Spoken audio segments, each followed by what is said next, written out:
ne vais pas parler aujourd'hui et je vais juste introduire, d'abord poser à côté du drapeau qui m'est cher, et ça pour moi j'ai fait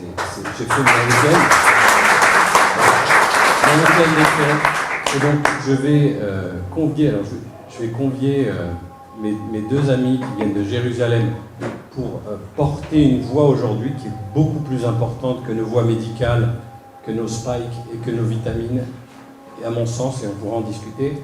Et je vais inviter aussi toute l'association d'Ars Roll, toute l'association. C'est pas grave s'il y a du monde, de toute façon, on fait ce que l'on veut, on est dépassé le temps. Donc 4h, 6h, maintenant on peut se mettre en scène. Donc je vais demander à toute l'association d'Ars Roll de venir ici, et on va faire une mise en scène comme il se doit. Donc comme ça, on va valoriser le fait que vous vous soyez déplacés jusque-là. Merci de venir ici, on va toutes vous présenter. Voilà, donc toutes les femmes de l'association d'Ars Roll, je vous prie de venir. Il faut juste imaginer qu'on a imaginé un symposium qui disait 3 cultures et la même vision du patient. Donc le patient, au fond, on va imaginer que c'est nous tous, en face de nous. D'accord?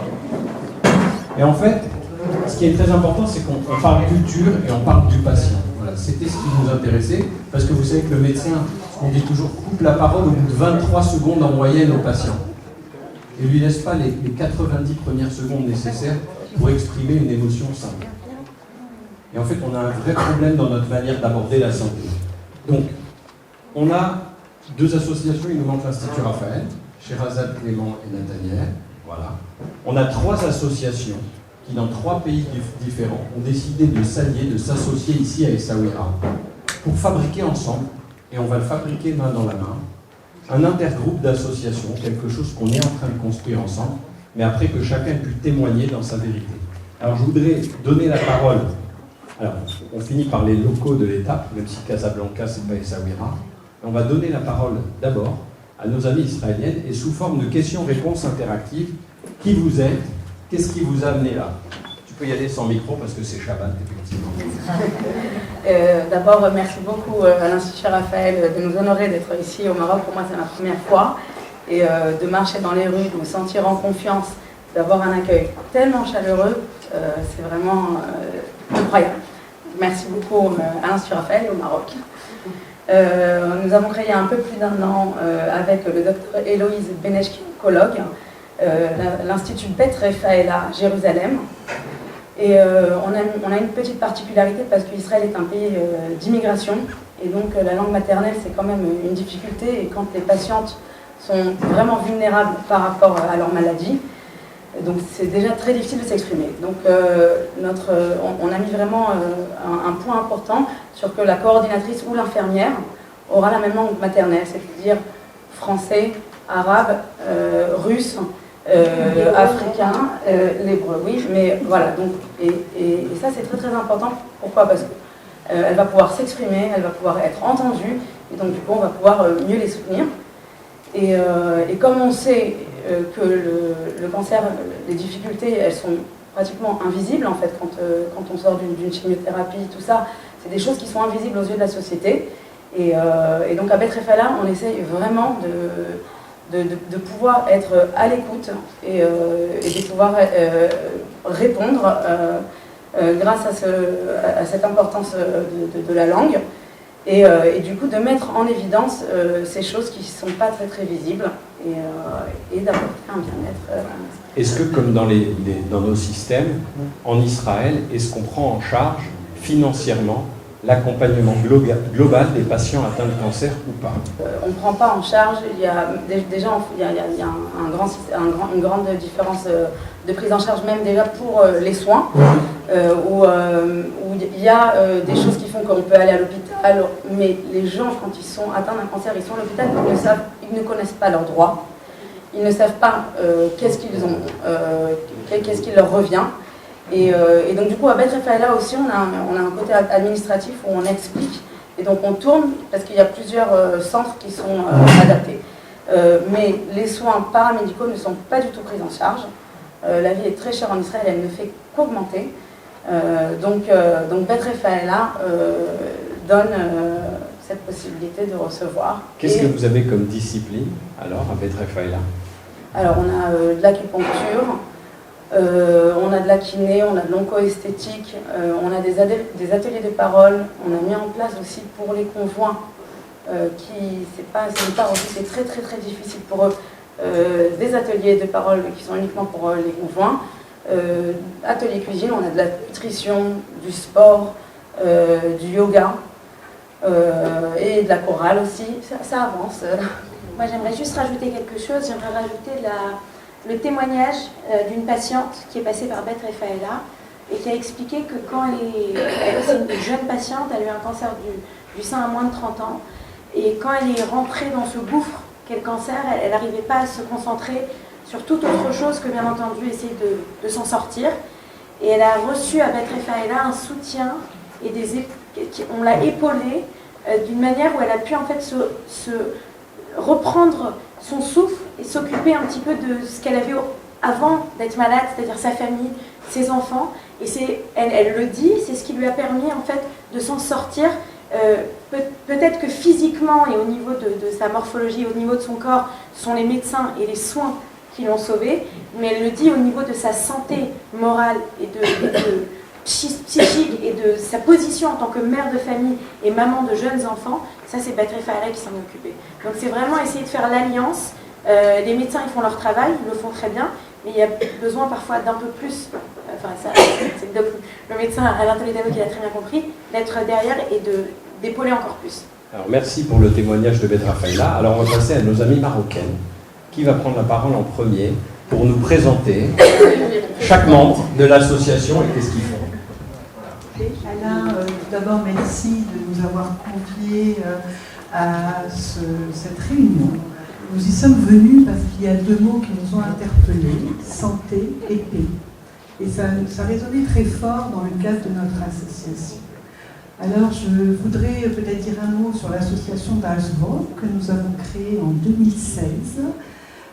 L'objectif pour nous, alors nous étions 3 femmes atteintes chacune de cancers différents et nous avions pris l'importance de l'accompagnement par des soins de support et tout le bénéfice qu'on pouvait en retirer en termes de qualité de vie, de mieux-être. Et puis le soutien psychologique était une évidence pour nous. Nous avons voulu partager ça avec d'autres personnes qui allaient traverser la même épreuve que nous. Et donc nous avons créé comme cela avec le soutien des oncologues marocains, je tiens à le dire, qui nous ont fortement encouragés à la création de ce qui manquait. La médecine conventionnelle est essentielle, indispensable. Et venir avec en plus une médecine des thérapies complémentaires, eh bien, ce qu'on appelle la santé intégrative, le meilleur de la médecine conventionnelle avec le meilleur des thérapies complémentaires, pour donner aux patients toutes les possibilités de mobiliser leurs ressources. C'était ça, et c'est toujours ça notre objectif. Alors nous avons une fabuleuse équipe, dont une partie est présente ici, donc nous avons une équipe à peu près de 40 intervenants bénévoles. Je dis bien qu'ils sont bénévoles, tous installés dans leurs cabinets respectifs. Nous avons beaucoup de médecins parmi nous, mais qui vont pratiquer des thérapies complémentaires, comme l'hypnose, la méditation pleine conscience, la sophrologie, etc., etc.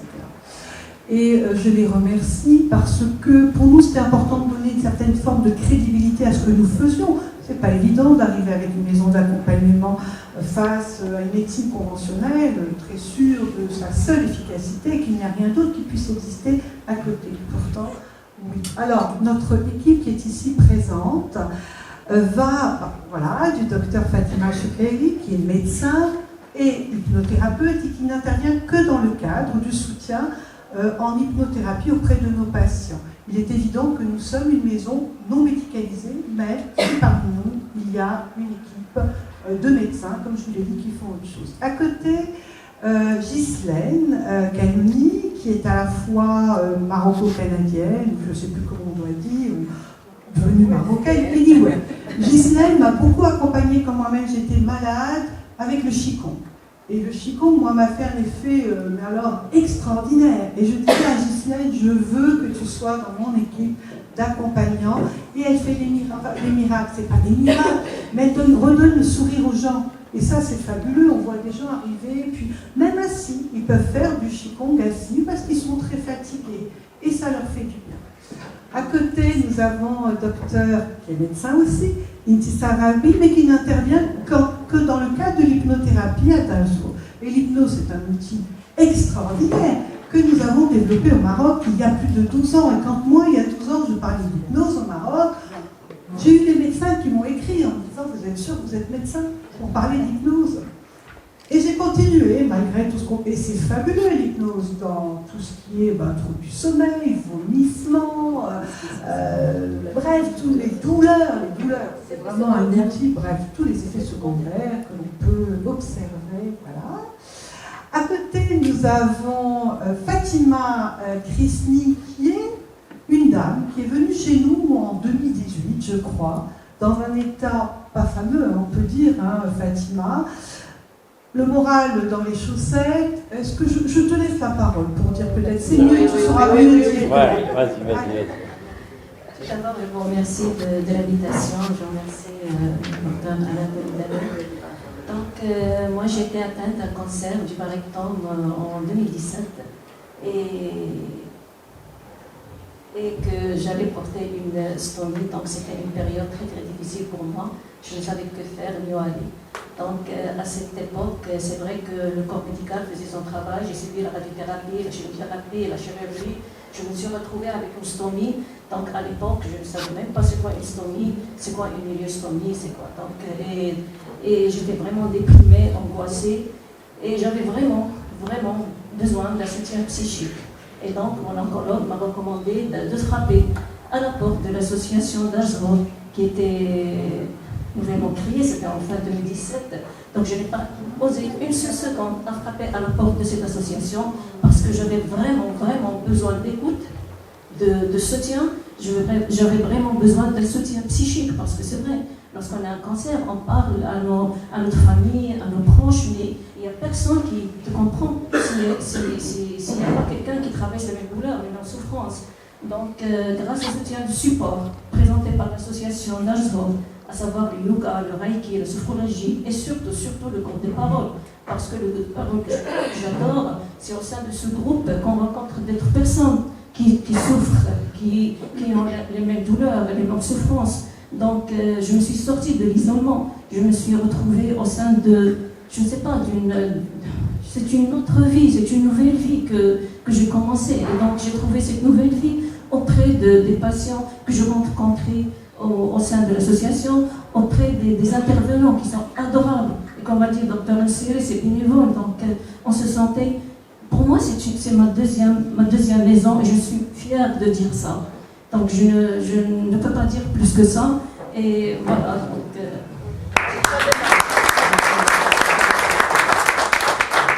Alors, juste pour dire aujourd'hui, Fatima qui vient de prendre la parole est une patiente, comment on va dire, experte, c'est comme ça, le DU, comme ça on va passer.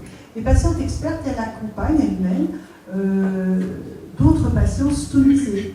Donc elle fait venir des poches de stomie de l'association Stomisés sans frontières. Elle fait un travail fabuleux. Elle explique aux patients comment mettre la poche, comment faire passer. C'est pas évident. Ils sont un groupe de 3 avec Enza ici présente qui est kinésithérapeute, qui participe, elles organisent ça avec une nutritionniste qui en même temps donne des conseils en nutrition parce qu'avoir une poche de stomie c'est quand même pas évident et c'est important d'avoir aussi une nutritionniste. Là, à côté nous avons WeDate, psychothérapeute, enfin je ne veux pas dire, elles ont toutes fait des tonnes et des tonnes de formations, donc pour moi ce qui était vachement important c'est d'avoir des gens experts dans leur domaine, voilà. Être sûr de la qualité des gens qui allaient accompagner les patients chez nous. Donc WeDate, Kenza je l'ai présentait et elle est kiné, c'est vachement important, elle donne plein de conseils aux patients, alors en post-chirurgie par exemple, du cancer du sein qui est le premier cancer chez la femme. Mais les chirurgiens, ils oublient quand même de dire aux gens les mouvements qu'il faut faire. Ils oublient de leur dire allez voir le kiné. Et donc, on a des gens qui sont des femmes, elles sont vraiment avec des... Bref, Kenza pourra en parler, mais elle leur rend vraiment service. On ne fait pas de consultation de kiné, ça c'est important, je le dis bien, parce que s'il y a des gens des autorités, ils sont venus contrôler qu'on ne faisait pas de consultation de kiné, sous peine de ne pas nous donner le statut d'utilité publique. On ne fait que donner des conseils. Voilà. Alors... Rachida est notre maître Reiki. Elle fait des miracles. On y croit pas. quand on est fatigué, une séance de Reiki, quand on va pas mal, je vous assure, moi je compare, la métaphore pour moi c'est comme une pile à plat, on va chez Rachida et on est bourré d'énergie. Ça dure ce que ça dure, on y revient, mais ça fait un bien de ouf. Donc voilà, elle fait des miracles. À côté, alors ça aussi c'est intéressant, c'est une soignante. C'est Safia, c'est une femme fabuleuse parce qu'elle travaille dans un centre d'oncologie, elle est elle-même technicienne en radiothérapie et elle accompagne les gens. Qu'est-ce que ça doit être génial de faire de la radiothérapie avec une dame comme ça, franchement. Parce que franchement, la radiothérapie, c'est pas cool. Surtout qu'elle chante très bien.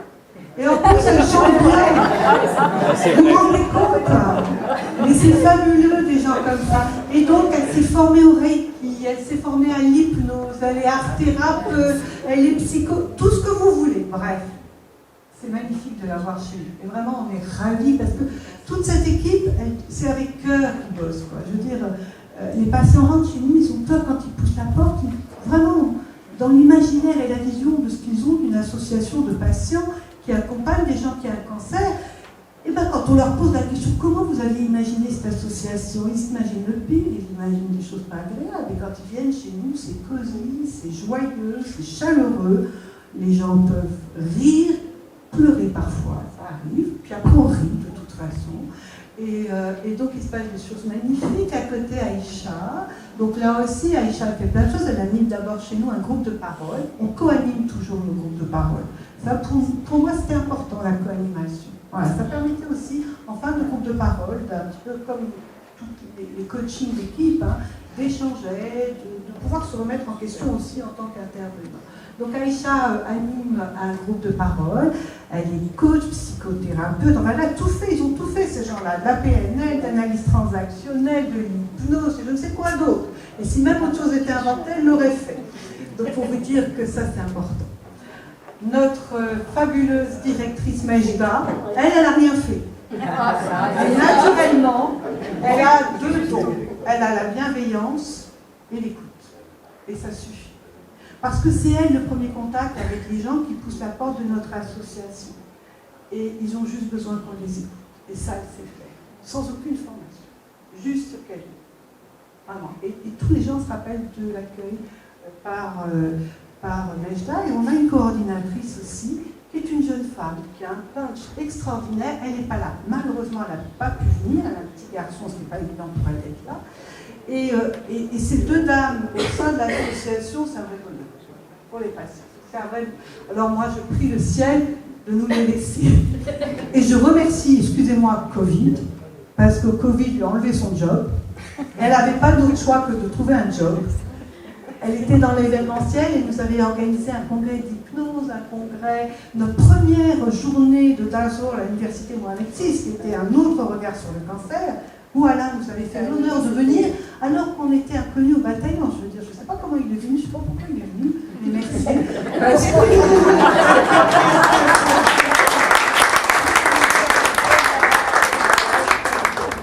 Alors, à côté, nous avons Célois, et Célois va ouvrir Dazor Rabat d'ici janvier 2020.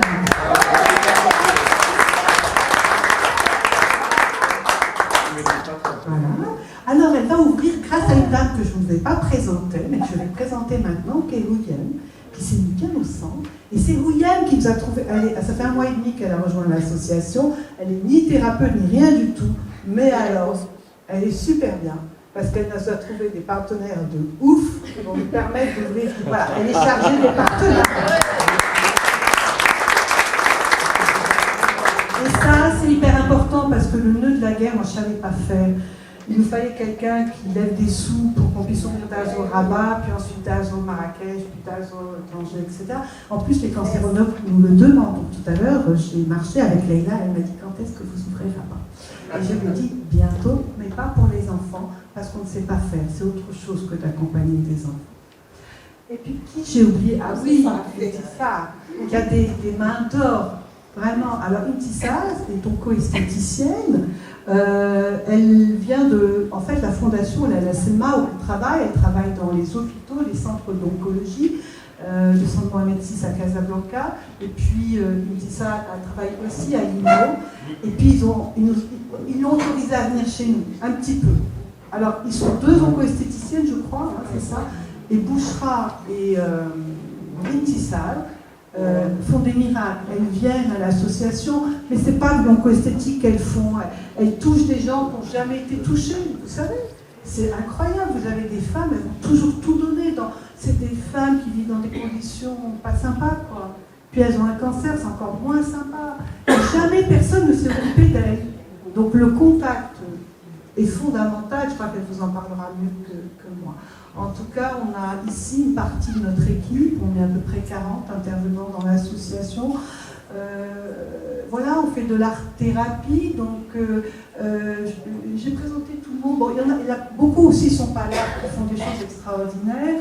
On va faire du théâtre bientôt, on a une troupe de théâtre qui va venir, j'ai oublié plein d'autres, la musicothérapie, enfin bref, il y a plein d'autres choses qu'on veut faire et on fait de la formation.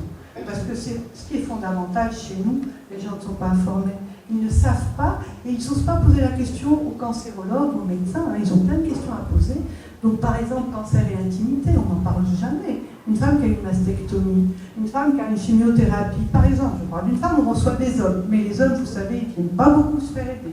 Je crois que c'est pas que chez nous, je pense que chez nous c'est la même chose. Et ailleurs aussi, hein, puisque avant de créer cette maison, j'ai fait le tour en 2015, j'ai été visiter d'autres maisons ailleurs pour m'inspirer de leur schéma d'accompagnement. Je voulais vous dire quoi? Oui, cancer et intimité, donner de l'information, savoir que oui, il y a des choses à faire et qu'on n'est pas obligé de se taire et de vivre avec une sécheresse vaginale et que oui, on peut faire une reconstruction mammaire même au Maroc et que oui, voilà, comment reconstruire une image de soi. Enfin, c'est fondamental de pouvoir en parler. Les troubles cutanés liés au traitement, eh ben, les ongles qui tombent, qui se strient, la peau qui devient pas agréable, voilà. Tout ça, il faut des gens qui en parlent. Et on fait des ateliers toujours en petits groupes de 10 personnes maximum, avec toujours un spécialiste, voilà, en fonction des thématiques, qui va répondre à toutes les questions. Et là, les gens osent poser des questions. Ils sont dans un cadre de sécurité où ils se sentent libres.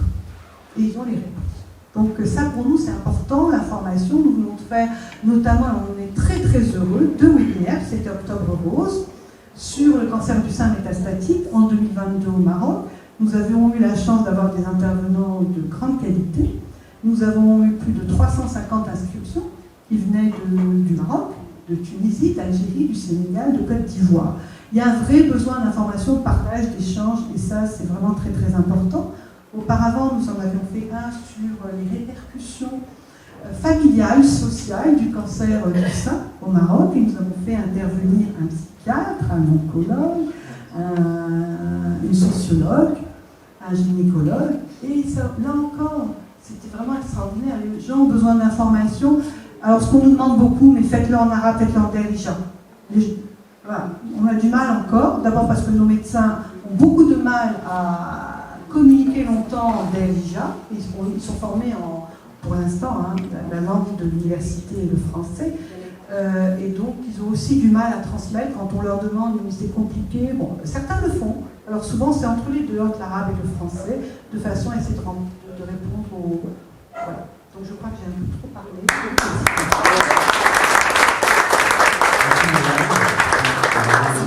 Alors on va finir avec la dernière association, Institut Raphaël.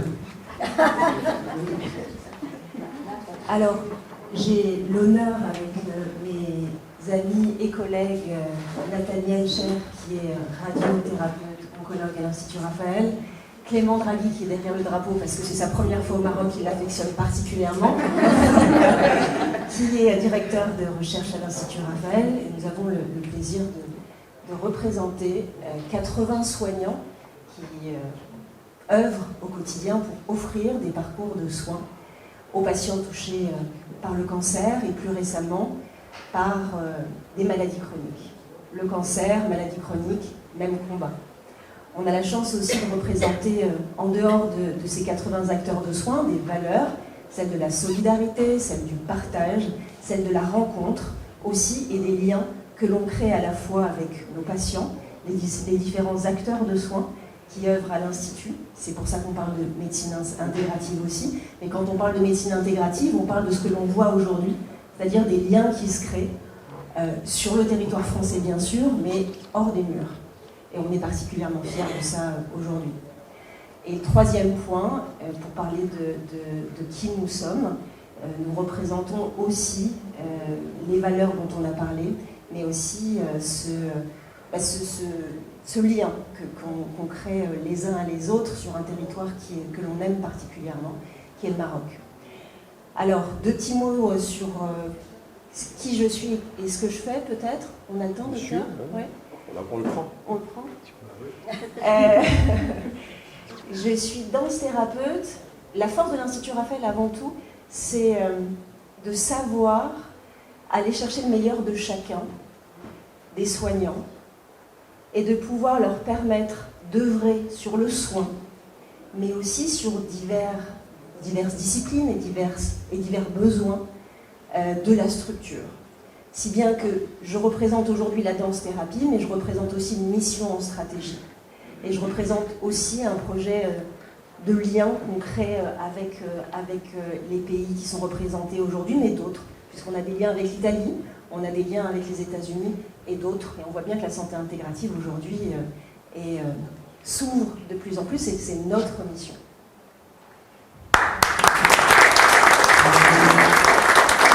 On va donner la parole à la salle, qui a des questions.